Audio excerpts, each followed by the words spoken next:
गणपती बाप्पांना 21च मोदकांचा नैवेद्य दाखवण्यामागे ही गोष्ट आहे.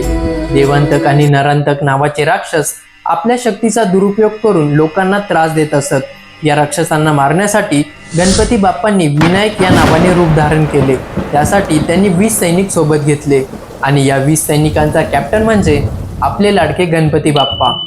तर 20 अधिक 1 म्हणजेच 21, म्हणून गणपती बाप्पांसोबत प्रत्येकाला प्रसाद मिळावा म्हणून 21 मोदक ठेवण्याची प्रथा सुरू झाली.